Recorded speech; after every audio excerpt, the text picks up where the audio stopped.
During the 1st century AD, Britain was under the shadow of Roman occupation. The Romans, having invaded in 43 AD under Emperor Claudius, sought to bring the island into their expanding empire. They imposed taxes, seized land, and demanded allegiance from the native Celtic tribes. Some, like the Iceni, initially cooperated with Rome in hopes of maintaining autonomy. Boudicca, born around 30 AD, was the wife of King Prasutagus, ruler of the Iceni tribe in present-day East Anglia. The Iceni had an uneasy alliance with the Romans, but when Prasutagus died in 60 AD, he left his kingdom to both his daughters and Rome, hoping for peace.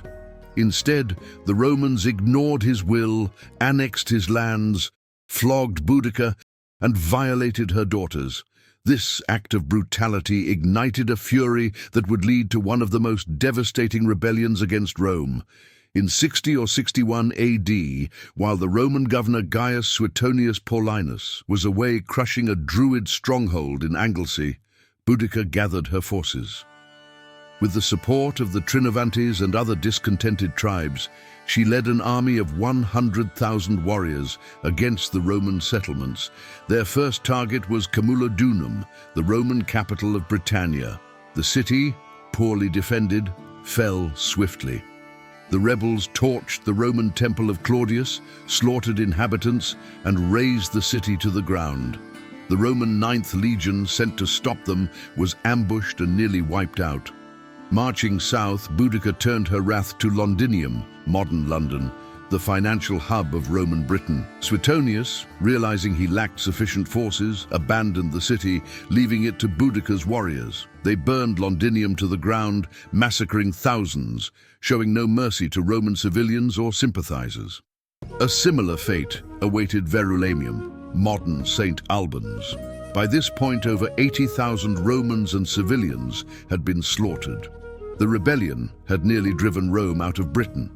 Suetonius, despite his earlier retreat, gathered an army of 10,000 Roman soldiers and chose his battlefield carefully, a narrow gorge with dense woods at his back, preventing Boudicca's superior numbers from surrounding him. When the two forces met, the Romans' disciplined formations and superior weaponry turned the tide. Boudicca's forces were routed and thousands of Britons were slaughtered. Rather than be captured, Boudicca either took poison or died from illness, according to historical sources. Though her rebellion was crushed, Boudicca became a symbol of resistance, strength, and national identity for Britain. The Romans eventually tightened their grip on the province, but her defiance echoed through history, inspiring countless tales, artworks, and even a statue near Westminster Bridge in London. Her story is one of vengeance, defiance, and the unbreakable will of a warrior queen who nearly toppled an empire.